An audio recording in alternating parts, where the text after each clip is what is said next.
السلام علیکم ورحمۃ اللہ وبرکاتہ۔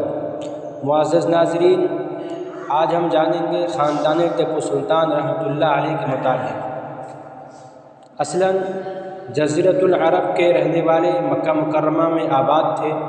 16ویں صدی عیسوی کے اواخر میں یہ خاندان مکہ مکرمہ سے تلاش روزگار میں نکلا اور سب سے پہلے بغداد پہنچا، پھر وہاں سے ایران ہوتے ہوئے افغانستان پہنچا۔ کچھ سال وہاں مقیم رہ کر پنجاب آیا اور ایک مدت تک وہیں قیام پذیر رہے، پھر دہلی اور اجمیر ہوتے ہوئے آخر میں گلبرگہ آ کر بس گئے۔ اور ٹیپو سلطان رحمۃ اللہ علیہ کے پردادا محمد علی ابن ولی محمد صاحب رحمۃ اللہ علیہ نے محب الحسن کی دختر نیک اختر سے شادی کر لی، جو کہ گلبرگہ کے رہنے والی تھی۔ محمد علی والد کے انتقال کے بعد گلبرگہ سے بیجاپور میں علی عادل شاہ کی حکومت میں اپنے 7 بھائیوں کے ساتھ عادل شاہی حکومت میں فوجی ملازمت میں کام پر لگ گئے۔ کسی جنگ میں 7 بھائی شہید ہو گئے۔ پھر ٹیپو سلطان رحمۃ اللہ علیہ کے پردادا محمد علی نے کولار میں ایک شادی کی، جس سے ان کو ایک لڑکا فتح محمد پیدا ہوا، جو ٹیپو سلطان رحمۃ اللہ علیہ کی حقیقی دادا ہے۔ 1667 عیسوی یعنی 1667 عیسوی میں ٹیپو سلطان رحمۃ اللہ علیہ کے پردادا محمد علی اپنے پیچھے 4 لڑکوں کو چھوڑ کر دنیا سے رخصت ہو گئے، جن کے نام کچھ یوں ہیں: محمد امام، محمد الیاس، محمد علی محمد اور فتح محمد۔ والد کے انتقال کے بعد چاروں بھائی تلاش معاش میں مختلف جگہوں پر چلے گئے۔ فتح محمد بھی کولار میں کچھ سال رہ کر آرکاٹ، جو موجودہ تمل ناڈو کا ایک ضلع ہے، آرکاٹ کے والی نواب سعادت اللہ خان کے پاس پہنچے اور کچھ مدت تک وہاں ملازم رہے۔ پھر آرکاٹ سے میسور آ گئے اور راجہ میسور کی فوج میں فوجی ڈپارٹمنٹ میں تعینات ہو گئے۔ پھر میسور سے مغلیہ سلطنت کے زیر اثر دوڈ بالا پور میں قلعہ دار کے عہدے پر فائز ہو گئے۔ اللہ کے فضل و کرم سے 1722 یعنی 1722 عیسوی کو فتح محمد کے یہاں ایک لڑکا پیدا ہوا، جن کا نام حیدر علی رکھا گیا۔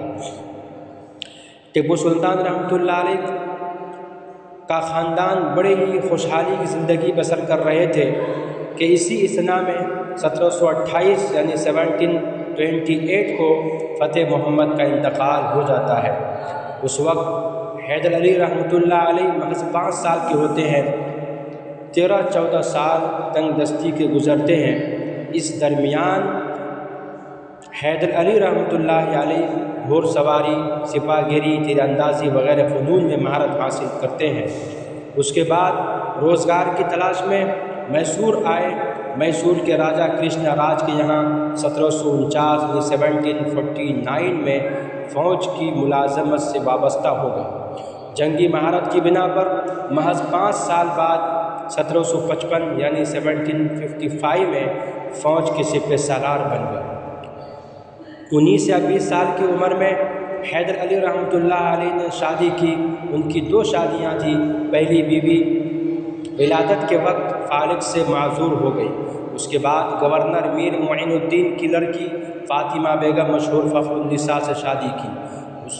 اسی فخر النساء سے حیدر علی رحمۃ اللہ علیہ کو 20 ذی الحجہ 1163 ہجری و مطابق 10 نومبر 1750 یعنی 1750 کو بنگلور سے 33 کلومیٹر دور دیونہلی میں حضرت ٹیپو سلطان رحمۃ اللہ علیہ پیدا ہوئے۔ والد محترم نے اپنے والد فتح محمد کی مناسبت سے اپنے بیٹے کا نام فتح علی رکھا، جو ٹیپو سلطان رحمۃ اللہ علیہ سے مشہور ہوا۔ بہرکیف نواب حیدر علی رحمۃ اللہ علیہ کرشنا راج کے یہاں ایک فوج کی حیثیت سے عملی زندگی کا آغاز کیا اور 1755 میں سپہ سالار بن گئے۔ راجہ اور اس کے وزیروں نے حیدر علی رحمۃ اللہ علیہ کے بڑھتے ہوئے اقتدار سے خوف زدہ ہو کر حیدر علی رحمۃ اللہ علیہ کو قتل کرنے کا منصوبہ بنایا، مگر منصوبے میں ناکام ثابت ہوئے۔ اس کے بعد حیدر علی رحمۃ اللہ علیہ نے میسور کو اپنے قبضے میں لے لیا اور راجہ کو اس کی شان پر برقرار رکھا، اور پھر 1762 میں سلطنت خداداد میسور کی بنیاد رکھی۔ آہستہ آہستہ 80,000 مربع میل تک اپنی حکومت کو پھیلایا اور مستحکم کیا۔ اس درمیان مراٹھوں اور نظام دکن اور انگریز سے نبرد آزما رہے۔ غرض حیدر علی رحمۃ اللہ علیہ اپنی سلطنت کو مراٹھوں اور انگریزوں سے بچانے میں کامیاب رہے۔ انگریز سے کئی جنگیں ہوئی۔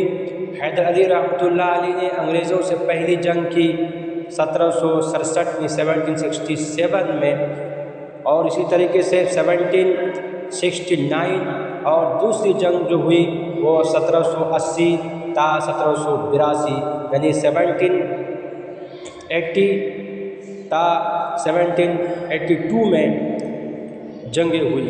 بہرحال انگریز تمام منصوبوں اور جنگوں میں ناکام و نامراد ثابت ہوئے۔ آخرکار سب کو ایک دن دنیا چھوڑ کر جانا ہے۔ جناب حیدر علی رحمۃ اللہ علیہ کی طبیعت خراب ہو گئی، اور اسی بیماری میں 1782 عیسوی میں وہ اپنے مالک حقیقی سے جا ملے۔ مزید باتیں حضرت ٹیپو سلطان رحمۃ اللہ علیہ کے متعلق انشاءاللہ اگلی ویڈیو میں لے کر حاضر ہوں گا۔ ایسے ہی معلوماتی ویڈیو کو حاصل کرنے کے لیے میرے چینل سے جڑ جائیں اور لائک، سبسکرائب اور شیئر کر دیں۔ جزاک اللہ خیرا۔